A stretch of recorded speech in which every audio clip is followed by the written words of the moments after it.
Desculpa. Aí a pessoa tem uma azia. O que acontece? Quando a pessoa sente que a comida está aqui, voltando e descendo, voltando e descendo. O que acontece? Esse gás está subindo. E quando ele chega na garganta, você sente como uma amargor. Aí você percebe, quando a gente tem sinais flogísticos, esses sinais flogísticos, ele dá edema. Edema é o quê? É um inchaço. Ele é um inchaço. Ele fica inchado. Ele fica inchado. E quando ele fica inchado, o que acontece? Essa inflamação faz com que ele estreite o canal do estômago, da boca do estômago, do esôfago, e aí sucessivamente. A mesma coisa acontece quando uma pessoa ela está com hemorroida. A mesma coisa. Ah, entendi. Porque eu estava pensando, eu pesquisei um pouco, li, eu falei assim, mas mesmo assim eu ainda fiquei com essa dúvida. Por que causa esse estreitamento na passagem e na saída do estômago? Mas agora eu entendi, tá bom? Obrigada. De nada. O que foi, Moisés? Você me olhou com essa cara? Não, é que o meu microfone estava aberto, uma hora tinha sido daqui, mas estava fazendo eco de outro vizinho, não era meu mais não. Eu pensei que você tinha escutado. Eu desliguei o microfone para brigar com meu filho. Então, bora lá. Hoje nós vamos falar na página 124. O Cássio está vivo, gente? Porque nem boa noite ele falou comigo hoje.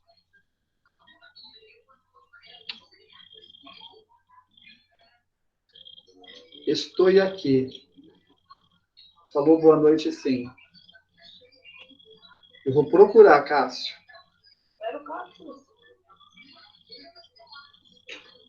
Ai, Cássio, desculpa, falou sim.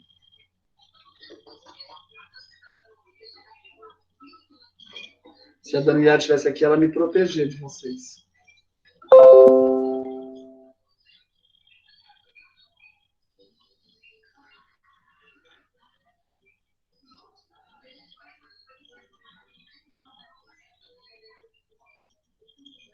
Meu amigo, minha amiga, vamos agora revisar um pouquinho sistema nervoso, sistema neurológico. A gente sabe que o sistema neurológico ele é um dos mais complexos sistemas anatômicos e fisiológicos do nosso corpo. Mas a gente tem que entender, moçada.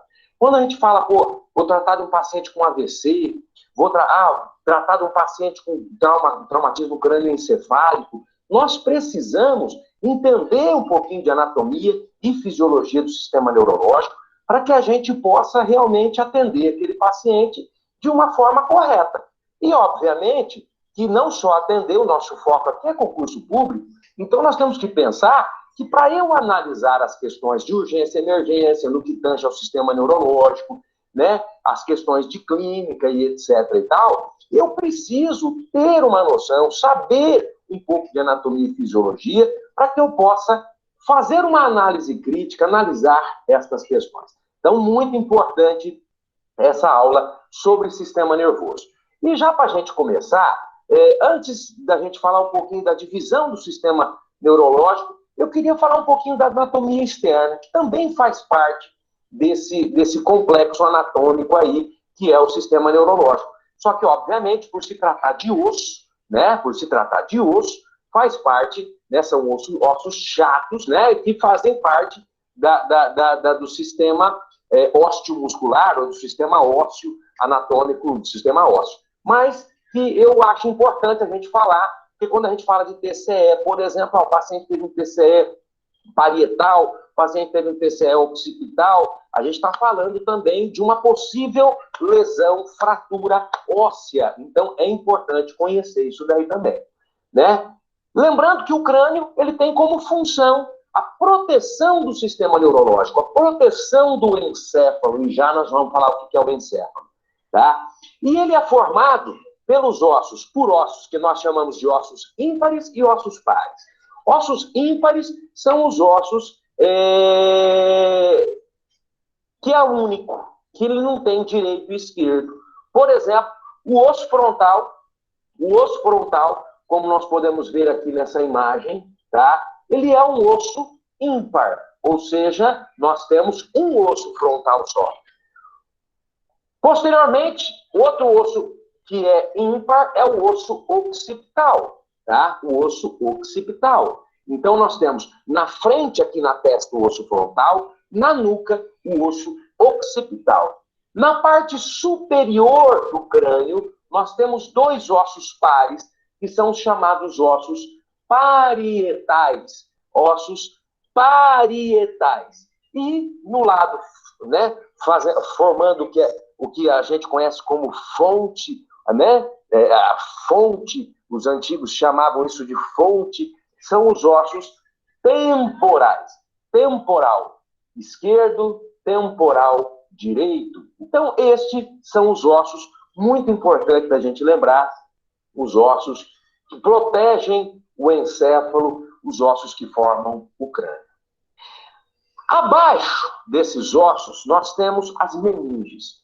Função das meninges. Elas têm como função também a proteção do encéfalo e fazer com que haja um deslizamento, fazer com que o cérebro, o encéfalo, ele possa ter um movimento dentro da caixa craniana, né? O que é muito importante. Mexemos a cabeça assim, obviamente que o nosso cérebro ele também tem que ter um movimento, tá? Então, as meninges são 3 meninges, tá? Aqui a gente vê um corte transversal, né? Num panorama craniano, né? Numa visão craniana. Essa partezinha aqui já é o osso do crânio. Essa parte bege aqui já é a primeira meninge. Qual que é a primeira meninge? A meninge mais externa. É a dura mater. A dura mater, ela fica grudada lá no osso do crânio. Grudada no osso do crânio. Então, a primeira meninge, dura mater. Abaixo da dura mater, nós temos a aracnoide. Aracnoide. E abaixo da aracnoide, grudado no telencéfalo ali, em todo o encéfalo, porque, na verdade, as meninges, elas recobrem não só o encéfalo, mas também a medula espinhal, tá?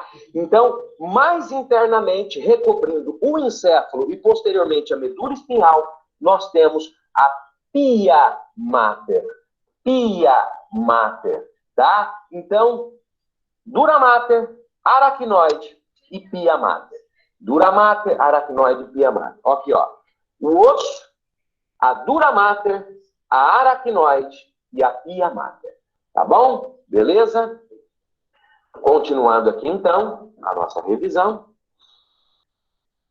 No meio dessas meninges, nós temos, eu disse que uma das funções das meninges é fazer com que o cérebro possa ter movimento. E no meio das meninges, nós temos um líquido, que é um líquido chamado de líquor cefalorraquidiano, tá? Que permite essa movimentação e, ao mesmo tempo, ele acaba nutrindo, né? Nutrindo todas aquelas regiões, né? Todo o sistema neurológico também passa líquor cefalorraquidiano, que tem uma importância muito, muito grande. É um líquido claro, com pequena quantidade de proteína, potássio, glicose e cloreto de sódio. Muito importante lembrar, e eu coloquei aqui, que o líquor não é um meio estático. Nós produzimos, por dia, em torno de 430 a 450 ml de líquor por dia. Por dia. Todo o nosso líquor, ele é trocado a cada 7, 8 horas, em torno de cada 7 horas, todo o nosso líquor é trocado. Muito importante, nós quando fazemos aí uma avaliação hídrica no paciente, nós muitas vezes não calculamos.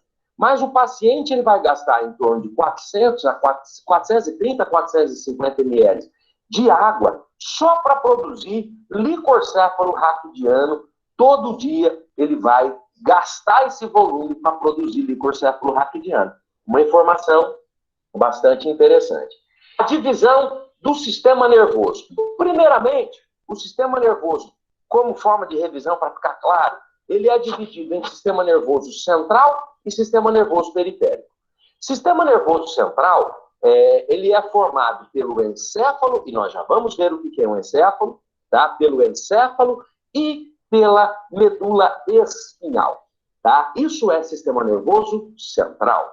O sistema nervoso periférico são todos os nervos que saem, tá, do sistema nervoso central para inervar os membros, enfim, inervar cada dedo, cada membro, cada braço, cada órgão e etc. e tal. É sistema nervoso periférico. Sistema nervoso periférico. Como nós vimos aqui, o sistema nervoso central, ele é formado pelo encéfalo e pela medula espinhal, que nós vamos falar em seguida. E o sistema nervoso periférico, ele é dividido em sistema nervoso periférico somático e autônomo. E o autônomo, ele é dividido em simpático e parasimpático. Vamos ver essas divisões aqui para ficar claro na nossa cabeça. O sistema nervoso somático, ele gera ações motoras voluntárias, resultantes da contração de músculos esqueléticos. Então, o sistema nervoso autoperiférico, sistema nervoso periférico somático, é aquele que liga, por exemplo, os seus braços, tá? O que está fazendo os meus braços aqui se movimentar obviamente, o sistema nervoso periférico somático. Obviamente que existe uma ação central, existe uma ação do sistema nervoso central, essa ação está partindo para os nervos raquidianos, que inervam lá o sistema nervoso somático e estão chegando aqui nos meus braços, fazendo com que haja esse movimento. Então, quando você pensar em sistema nervoso periférico somático, lembra em músculo estriado, em músculo esquelético, tá? Lembra na movimentação de um braço, na movimentação de um dedo, na movimentação de uma perna, tá? Somático. Já o sistema nervoso periférico autônomo é a parte do sistema nervoso que está relacionado com o controle da vida vegetativa.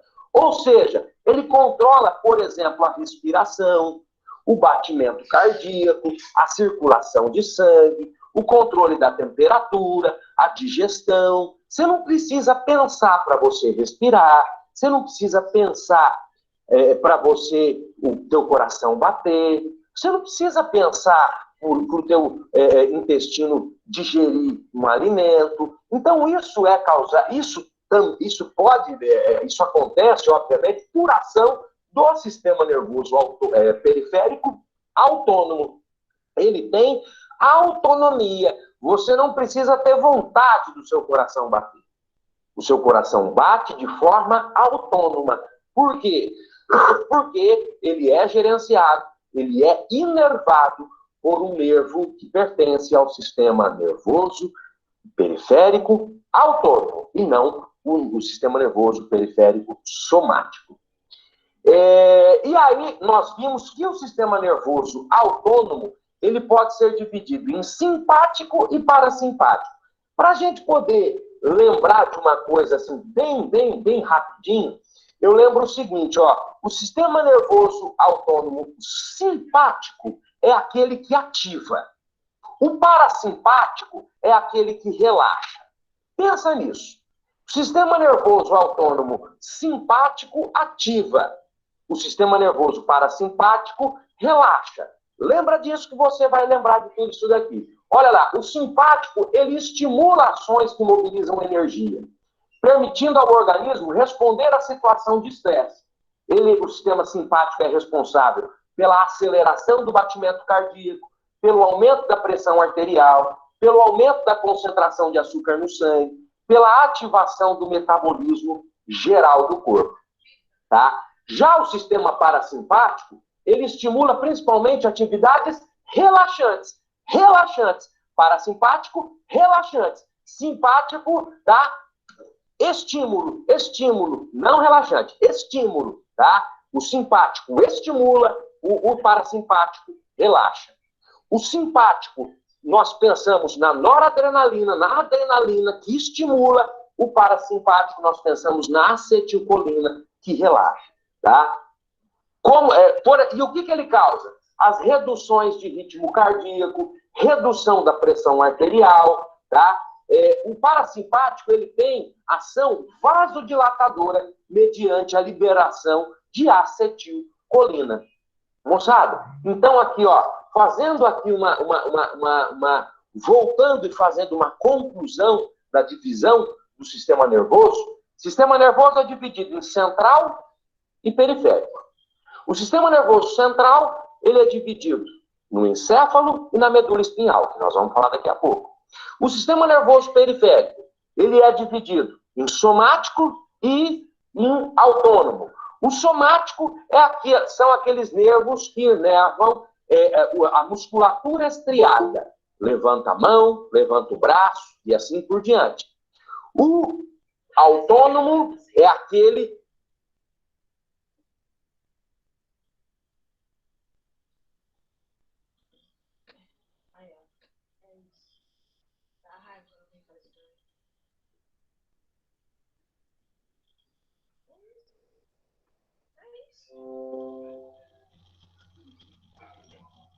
que cuida da vida vegetativa.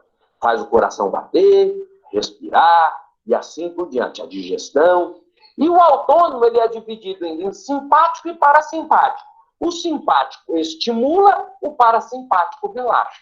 Pronto. Você entendeu isso, essa divisão do sistema nervoso? Cara, já está fantástico isso daí. E aí nós vamos partir agora para a divisão do sistema nervoso central, que eu falei anteriormente, que é dividido em encéfalo e em medula espinhal. Lembrando, medula espinhal, jamais medula óssea. Medula óssea é aquele conteúdo que tem no meio do osso, que é responsável pela produção das células do sangue. Tá bom? Existe diferença entre cérebro e encéfalo? Muito importante lembrarmos disso. A gente dizia, há um tempo atrás, o paciente teve um acidente vascular cerebral. Hoje nós dizemos que o paciente teve um acidente vascular encefálico. Por que houve essa correção? Porque o encéfalo ele é maior do que o cérebro. O cérebro, na verdade, é o que nós chamamos, é uma parte do encéfalo. É o que nós chamamos de telencéfalo. Esse cara já ia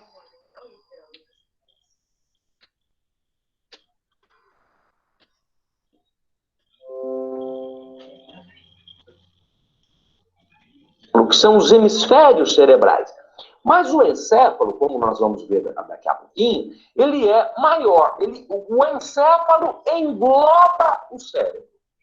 O encéfalo engloba o cérebro. Para você entender, deixa eu pegar uma imagem aqui, ó. Essa imagem aqui é interessante, tá? Tudo que você está vendo aqui, ó, é encéfalo. Tudo.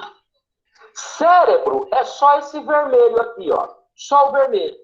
Ou seja, cérebro é só o telencéfalo. Isso daqui é cérebro, ó. Isso aqui é cérebro, ó. É o que eu chamo de cérebro.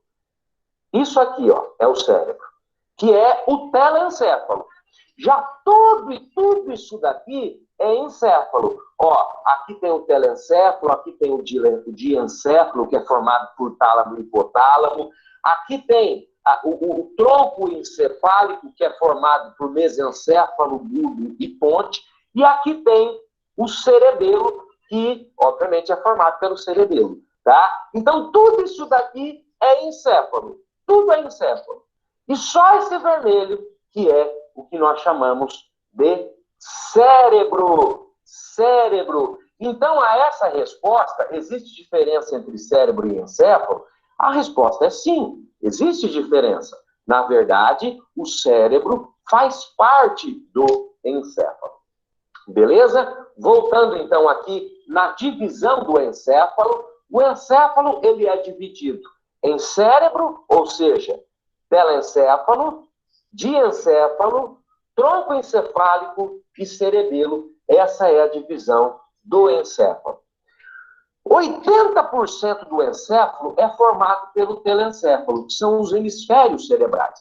Professor, eu preciso saber a divisão de cada coisa? Olha como é que é interessante aqui, deixa eu falar isso antes. O telencéfalo é dividido em hemisférios esquerdo e direito. Ele tem um comando contralateral pelo cruzamento de nervos que nós temos aqui, né, na saída do sistema nervoso central. Então, nós temos ali um cruzamento de nervo, por isso que o hemisfério esquerdo ele responde pelo hemicorpo direito, e o hemisfério direito responde pelo hemicorpo esquerdo, tá? A partir dos nervos raquidianos. Por isso que, na verdade, eu tenho que lembrar, quem cuida do seu olho esquerdo é o hemisfério esquerdo. Por quê? Porque o cruzamento de nervo, ele está aqui embaixo. Ele está aqui embaixo. Então, os nervos, que nós vamos ver mais à frente, os nervos chamados nervos cranianos, eles não têm hemisfério contralateral, tá? Existe um hemisfério dominante, por exemplo, eu sou destro, então o meu hemisfério dominante é o hemisfério esquerdo, tá? E as funções são diferentes. E aqui existe uma divisão para que a gente possa conhecer um pouquinho. Eu não tenho que saber exatamente qual é a função, onde cada situação, de qual logo que é processada a informação, mas é muito interessante. Para eu fazer uma prova, e principalmente para eu trabalhar, por exemplo, num pronto-socorro, é muito interessante que eu tenha uma noção de qual é a função de cada logo. Por quê? Porque, na verdade, se eu pego um paciente lá, por exemplo, o cara ele teve uma colisão e ele bateu a testa no poste e ele tem um TCE frontal, eu tenho que saber quais são os sinais que podem aparecer naquele paciente que pode me sugestionar uma lesão em parênquima encefálico. E aí eu tenho que lembrar o seguinte, e aqui o que a gente vê de laranja, como está aqui, que é o chamado lobo frontal, ele é responsável pelas emoções. Ele é responsável pelos pensamentos. Um exemplo que eu dou em relação a isso, na história da psiquiatria, existe né, dentro desse conceito histórico, o cara, quando ele era oligofrênico, há muitos anos atrás, eles faziam o quê? Eles abriam a cabeça do cara e faziam uma lobectomia frontal. Retiravam o lobo frontal do cara. É óbvio que o cara já não era muito certo das ideias, já não tinha uns 5 arqueiros completos na cabeça, tá? De repente, você arranca o lobo inteiro, piorava, né? Só que o que acontece? Nós sabemos que o paciente, ele teve, por exemplo, um TCE frontal, ele pode chegar num pronto-socorro, numa unidade de tratamento, com confusão em relação às suas emoções, com confusão em relação aos seus pensamentos, tá? Então, muito importante saber. Aqui, de azulzinho, nós vemos o lobo parietal. O lobo parietal, ele responde por grande parte das sensações. Sensação de dor, né? É no lobo parietal. Vários tipos de sensações. O raciocínio lógico-matemático, né? É no lobo parietal. A sensação térmica é no lobo parietal, né? Então, muito importante saber. O lobo temporal, que é esse rosinha aqui, ele é responsável, tá? Pela audição, ele é responsável aqui na área de Broca também pela fala, muito importante. E o lobo occipital, ele é responsável principalmente pelo processamento visual. Então, por que o cara ele recebeu uma pancada na nuca aqui? A primeira coisa que acontece é escurecer as vistas do paciente. Porque, na verdade, é no lobo occipital que acontece o processamento visual. Eu até diria para você que você não enxerga com os olhos, você enxerga com o lobo occipital.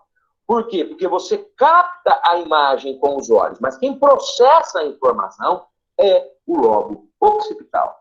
Beleza, moçada? Isso aqui é uma revisão sucinta só para a gente relembrar e rever alguns conceitos. O diencéfalo, então, como eu falei, ele é formado pelo tálamo e hipotálamo. Eu vou falando para não ficar chato. O tálamo, ele é um agente integrador. Ele faz o quê? Ele recebe informações do seu corpo e passa para a região certa do cérebro. É ele que faz o direcionamento. Olha lá, ele recebe informações sensoriais do corpo e passa para o córtex cerebral. Então, uma sensação térmica, ele vai passar exatamente para o lobo parietal responsável. Então, ele é um sensor dentro desse sistema, dentro do encéfalo, ele é um sensor. É ele que faz a interação. Então, ele recebe uma informação que passa pelo tálamo e ele joga essa informação para a parte correta do seu encéfalo, a parte correta do córtex cerebral. Já o cerebelo, já o hipotálamo, ele tem várias funções dentro do processo de vida vegetativa. Ele controla a temperatura corporal, ele regula o apetite, ele regula o balanço hídrico no corpo, ele regula o sono, está envolvido na emoção, está envolvido no comportamento sexual. Só para lembrar aqui, gente, ó, o tálamo é esse aqui e o hipotálamo é esse aqui. Hipotálamo porque ele está abaixo do tálamo. Tálamo, hipotálamo. Tá bom? Então, como função, o hipotálamo tem tudo isso daqui. Regula o balanço de água no corpo. Por exemplo, eu gosto de dar um exemplo para ficar claro. Você comeu uma feijoada muito salgada. Você passa a tarde inteira sentindo sede. Quem faz você sentir sede? O hipotálamo. O hipotálamo identifica a hipernatremia, ou seja, o aumento. Lembrando, nós temos uma concentração percentual de 0,9% de cloreto de sódio no nosso sangue, que é a mesma concentração do soro fisiológico.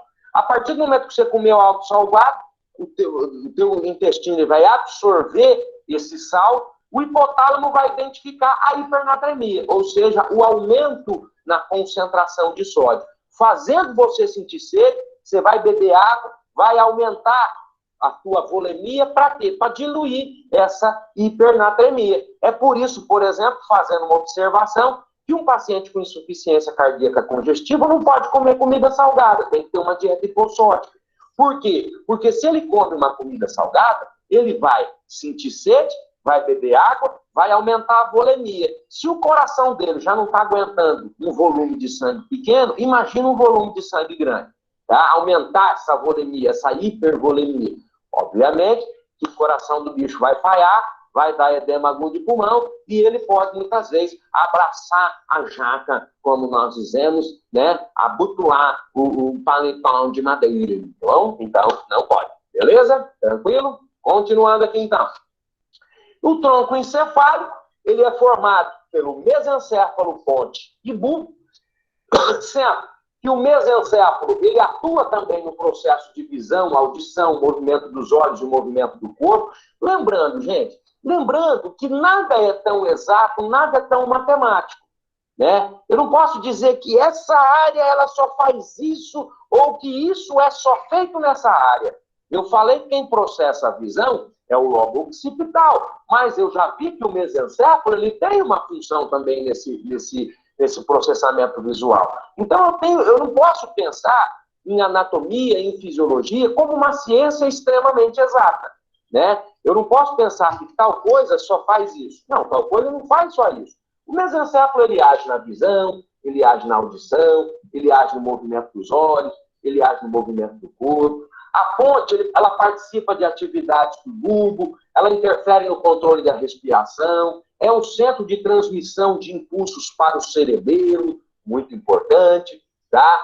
Passa fibras nervosas que ligam o cérebro à medula, ligam o cérebro ou o encéfalo à medula, passa pela ponte, por isso que o nome é ponte.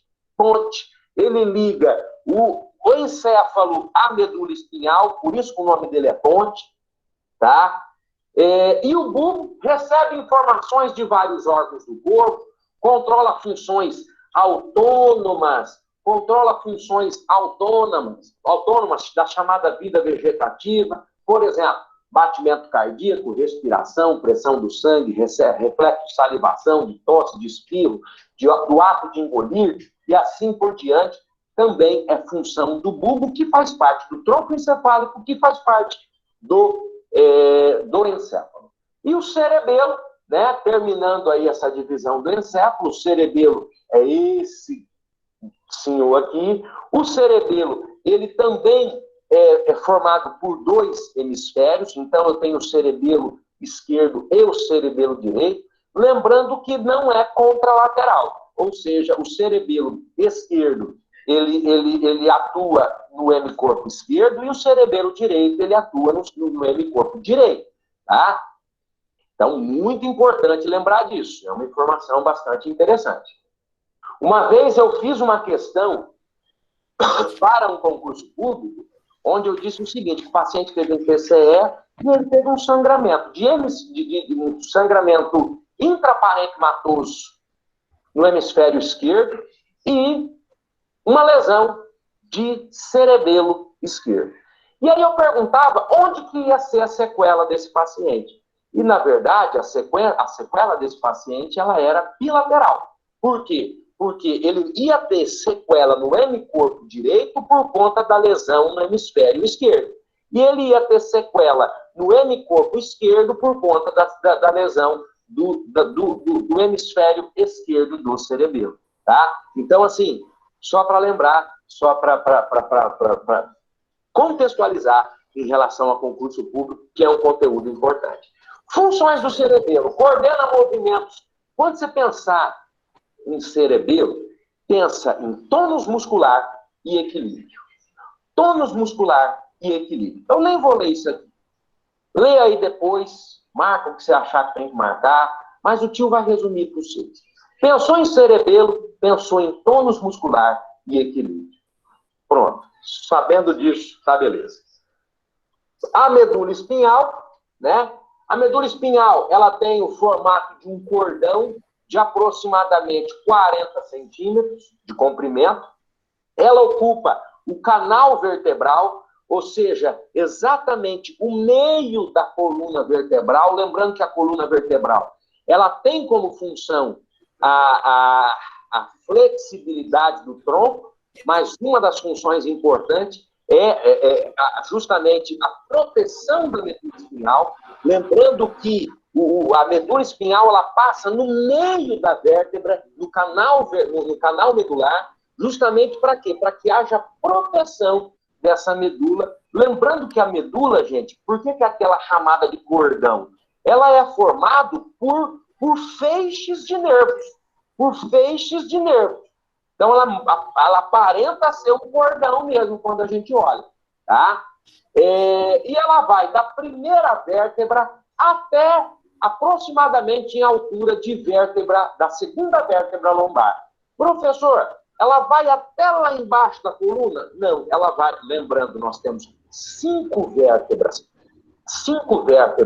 lombares, e aí ela vai da segunda até a terceira, existem diferenças anatômicas, né? Então, em alguns pacientes até mais ou menos a altura de segunda vértebra lombar, alguns pacientes até a altura de terceira vértebra lombar, tá? E a partir desse ponto acaba, professor, não tem mais nada, é vazio, então, não. Existe a chamada caudequina, tá? Que ela não tem mais nervos periféricos que partem delas, nervos raquidianos que partem da cauda equina. Beleza? Quando partem do encéfalo, os nervos eles são chamados nervos cranianos. Nós temos 12 pares de nervos cranianos. E quando partem da medula espinhal, os nervos eles são chamados raquidianos. Professor, o que é isso? O que é partir nervo? É o sistema periférico que nós vimos, gente. Sistema nervoso central, o encéfalo e a medula espinhal. Partindo da medula espinhal, tá? Nós temos os nervos, que partem dessa medula e que formam o sistema nervoso periférico. Então, nervos cranianos e nervos raquidianos. Do encéfalo partem 12 pares de nervos cranianos, 3 deles são sensoriais, 5 são motores, 4 são mistos. O que são nervos sensoriais, motores e mistos? Nervos sensoriais são aqueles nervos sensitivos. Nervos sensitivos, que partem, por exemplo, aqui vou usar esse exemplo, mas que partem do órgão para o cérebro. Eles geram sensações, tá? Do órgão para o cérebro. Eles mandam informação do órgão para o cérebro. E os nervos motores são nervos que fazem uma ação. Eles partem do cérebro para os órgãos, do cérebro para os órgãos. E os nervos mistos, que eles fazem tanto a ação sensorial quanto a ação motora. Tá bom? Os 31 pares de nervos raquidianos estão distribuídos em 8 pares de nervos cervicais, 12 pares de nervos dorsais ou torácicos, 5 pares de nervos lombares, 6 pares de nervos sacrais, ou chamados nervos sagrados. Tá? Os nervos raquidianos são todos de função mista, ou seja, sensoriais e motores. Tá bom? Moçada, essa é a revisão de anatomia. Estes são os conceitos de anatomia do sistema.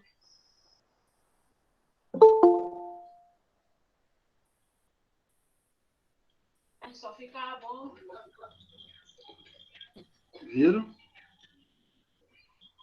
Acorda, Moisés.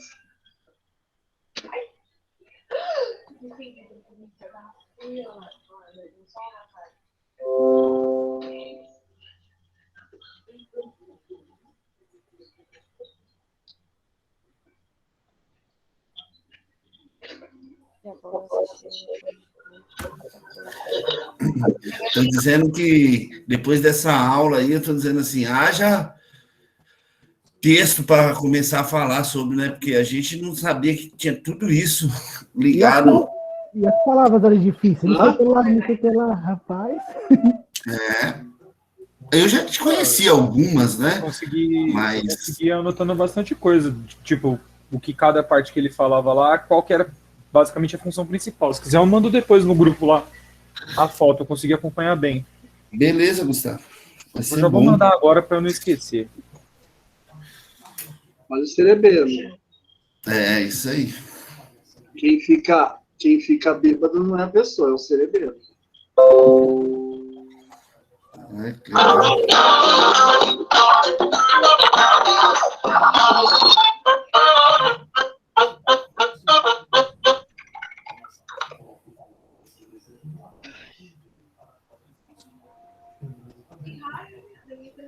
Oi, Klaus. Se você gostou desse assunto, deixa seu like no vídeo e compartilha esse conteúdo com seus amigos. Aproveite para deixar seu comentário e sugestões para eu saber que esse conteúdo ajudou você. Olá, aqui é a Márcia da Enfermagem Florence. No vídeo de hoje, iremos falar sobre a avaliação das pupilas. Nessa aula, você vai conhecer os tipos de pupilas, como realizar a avaliação e a escala de Coma de Glasgow. Se você gostou desse assunto, continue assistindo a videoaula. A avaliação das pupilas é responsabilidade da equipe multiprofissional, como enfermeiros, técnicos em enfermagem e médicos. É de extrema importância realizar essa avaliação de forma rigorosa, pois muitas doenças neurológicas são expressadas através de reações pupilares. E quanto mais rápido for diagnosticada, mais chances de tratamento o paciente possui. Com a avaliação das pupilas, é possível verificar o funcionamento do cérebro, realizar a monitorizações de lesões e de possíveis complicações. As pupilas normais apresentam formas circulares, centradas e de diâmetro normal. A avaliação pupilar deve ser utilizada em toda avaliação neurológica, com intervalos regulares, principalmente nos pacientes que possuem patologias neurológicas. Estes devem ser avaliados de hora em hora nas primeiras 12 horas, ou conforme orientação médica. Conheça agora os tipos de pupilas. Isocóricas, são do mesmo tamanho e reagem à luz.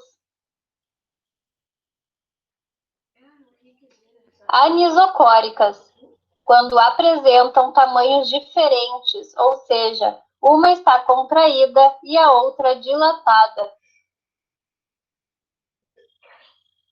Midríase, quando estas se apresentam grandes e dilatadas. Mióticas, quando ambas estão contraídas e não apresentam reação à luz. Escala de Glasgow. A escala de Glasgow foi criada em 1974 por 2 professores de neurologia no Instituto de Ciências Neurológicas de Glasgow, na Escócia. A unidade era líder em pesquisas sobre lesões cerebrais e o método de avaliação se tornou referência nesse campo. Essa escala se baseia em uma avaliação de valor máximo de 15 pontos, divididos em 3 categorias, utilizada para estimar e categorizar os resultados de lesões. Como ela é medida? As funções avaliadas são resposta visual, resposta verbal e resposta motora. Possuem a seguinte classificação: lesão leve, pontuação de 13 a 15. É o tipo mais comum de avaliação em lesões crânioencefálicas. Algumas pessoas que sofrem esse tipo de lesão sofrem com os seus sintomas por 1 ano ou mais. Os sintomas incluem fadiga, dores de cabeça, tonturas, entre outros. Lesão moderada. A pontuação é de 9 a 12. As lesões moderadas são caracterizadas pela perda de consciência por mais de 30 minutos e apresentam danos físicos ou cognitivos. Lesão grave. A pontuação é abaixo de 8. Os pacientes que apresentam uma lesão com pontuação abaixo de 8, sendo 3 o valor mínimo, estão inconscientes, o que caracteriza o estado de coma, tendo a necessidade de intubação imediata. Técnica para avaliação das pupilas. O reflexo fotomotor das pupilas depende do nervo óptico e do nervo oculomotor. A fotorreação é observada com auxílio do foco de luz de uma lanterna. Deve-se fechar o olho do paciente, aguardar alguns segundos e logo após devemos levantar rapidamente a pálpebra dirigindo o foco de luz diretamente sobre a área da pupila, observar o resultado, repetir do outro lado e registrar em prontuário os dados obtidos. Importante: qualquer alteração neurológica deve ser avisado imediatamente ao médico responsável. Para que você possa estudar mais esse conteúdo, vou deixar na descrição do vídeo o link da imagem da escala de Glasgow para você baixar. Esse foi o vídeo de hoje. O que você achou?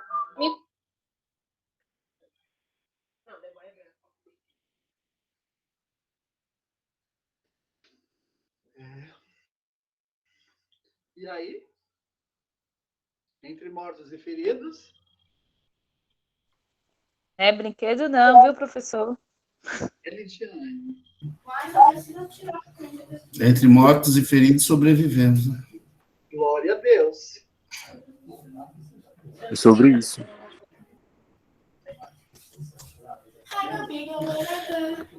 Vamos às nossas notícias? Eu escutei bastante falar dessa escala.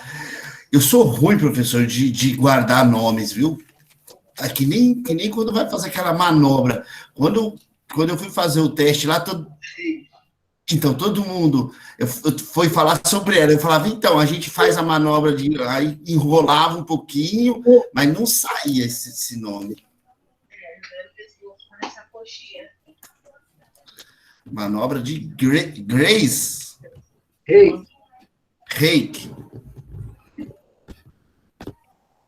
Tá ótimo. Vai, Ana. Professor, Professor, então quando a pessoa ela tá em coma,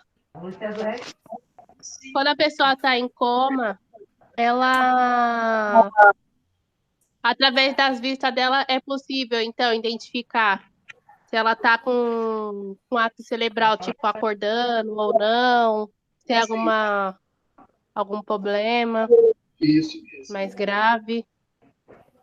A gente consegue avaliar o paciente como um todo, na escala de Glasgow.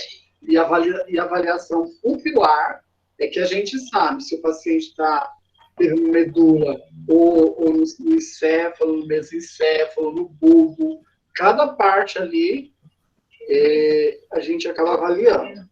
Agora vamos para as informações também importantes. Cássio, já escuta e grava, porque eu sei que você arruma lá.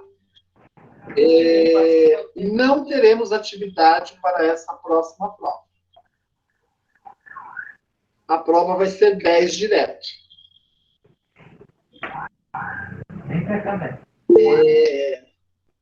Também preciso... não vai cair cálculo. Eu vou deixar para a próxima aula, para o próximo conteúdo. E aí, a gente vai eu vou orientando vocês, tá bom? Licença, professor. Andréia, desliga o microfone, por favor, que não está dando para ouvir. Obrigada. Aí,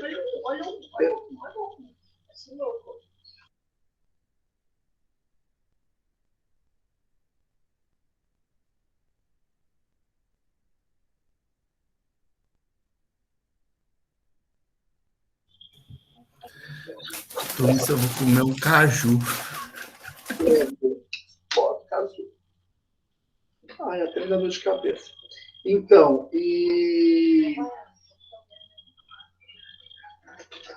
eu acho que nas próximas, não agora, mas assim que sair todas as coisas, a gente já começa a ir ter uma porcentagem de aula presencial. Mas eu comunico vocês. Tá bom? professor, Oi. foi o que aconteceu com meu sobrinho, que faleceu agora, 7 dias da Covid.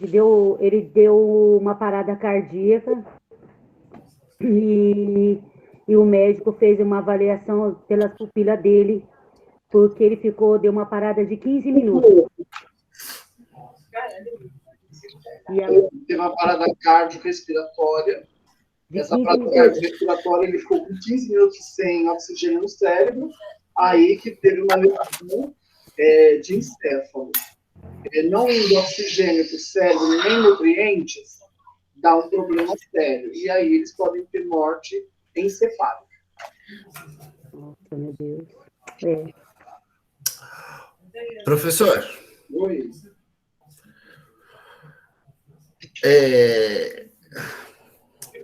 como é que eu vou dizer, como é que eu vou falar?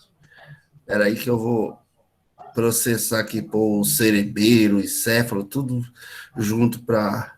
Deixa eu perguntar um negócio para o senhor. Professor, assim, resumindo, pegando todo o conteúdo dos nossos estudos, tudo, o senhor assim, não tem que nem a última vez que o senhor fez lá, o senhor falou assim, pessoal, além de vocês terem o estudo, tudo, se foca, tal, pesquisa, tudo. Eu posso falar o que eu quero falar mesmo? O senhor está vendo que eu estou enrolando, né? Professor, eu tô com medo. Não, espera aí, deixa eu explicar. Teve gente que... Professor, junta comigo. Esses conteúdos não tá assim... A gente não tem que estudar mais além do que isso daqui, não? Bem mais, professor. Hã? Não, porque vocês não dão diagnóstico. Vocês fazem cuidado. Não, mas fala pelo senhor mesmo. Nós estamos num grupo, pelo senhor mesmo. O senhor, assim... a gente teria que se afundar mais, ou o senhor acha que esses conteúdos já está ótimo, que a gente vai embora, vai conseguir tudo? O que o senhor... Eu, falando como enfermeiro? Isso mesmo. O enfermeiro Everaldo. Eu acho que a escola ensina muito além. Porque vocês vão prestar cuidados. Um médico vai diagnosticar, um enfermeiro vai fazer a avaliação dele, vai fazer o que você tem que fazer no dia a dia. Mudança de decúbito a cada 2 horas, posição de semifolia a cada 3 horas, aferir sinais vitais de 4 em 4, alimentação. Então, vocês não precisam se preocupar. Porque você não dá diagnóstico. Eu não vou sentar na sua cadeira e falar, olha, eu estou com isso, isso, isso. Você fala, você está com isso, agora passa no médico. Não. Professor, agora o senhor matou a charada, é isso mesmo. Não, isso. E a dúvida tá da bom. gente, claro. Então, o Jones também é assim. Sabe o que é? Que agora eu entendi, professor. Agora o senhor já esclareceu outra coisa. É que às vezes a gente absolve esses negócios, fica pensando que a gente vai ser um neurocirurgião. É questão de conhecimento. Só para conhecimento, né? Eu penso que é questão de conhecimento, entendeu? Bisturi, corta, não. Nada disso vocês vão fazer. Vocês vão tomar conta de um paciente que fez a cirurgia. Vocês vão fazer troca de curativo, vai fazer o que é necessário para ele. Mas mais nada que isso. Só se vocês aí futuramente vão estudar para enfermeiro.